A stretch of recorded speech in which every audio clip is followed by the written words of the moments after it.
Hello co-visualizers, this is the second part of the family scene area lighting tutorial, the post-production process. Let's start.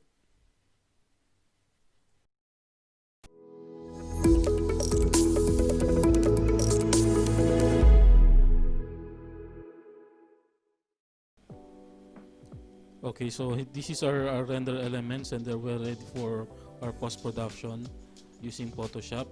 So I click my color. So this is our final image, and then just duplicate it. Open again. All of the first is the watercolor. Select the Control A, then Control C, and then on our image, put it on top, and then rename this as the watercolor.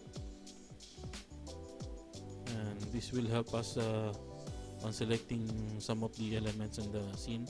Open the extra text for our dirt, and then Control A, Control C, and then put it on top, Control V. So our watercolor should be always on top now of our layer. Let's first close this watercolor, and then use this dirt now that we render. So it will serve as our ambient occlusion. No? We'll just rename this as dirt. On the layer, you use as multiply, and then you can see it serves as the dirt on our walls and some of the elements. No? So I'll just try to erase some that unnecessary dirts, like here on these, because we have light coming from here and also from our lights there. Just use the eraser tool, no? And then this is spots here. Just try to control the opacity of the dirt, so to lessen, just to define the lines, the corners of the walls and the edges of each element. Let's just try to less the reflection of the TV, no, using the watercolor. Let's select this one using the wand tool, and then close again the watercolor, and then from our background copy, image copy, we will create a new layer. Use the levels, try to lessen the, just bring it on top. Okay.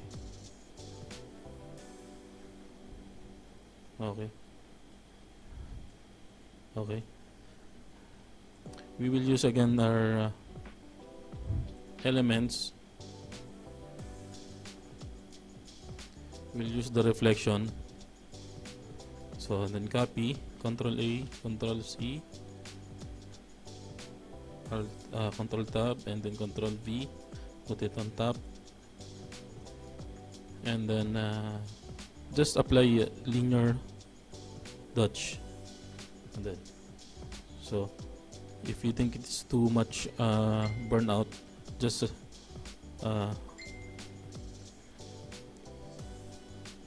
adjust the opacity. Okay. Lastly, we will use our refraction. Control C, Control V, and then Control Dodge. So we will adjust the lightness, the overburn on the from the outside scene, no? Just to make it, at least it looks like the sun is overburn outside. Okay, so that's it, no? And then if you want to put some a little reflection of the sky from outside, you just use the photo filter, and then try to make it using the cooling filter, no? Something like this. Okay, so you add more a bluish color on the outside to make it it's like the reflection of the sky is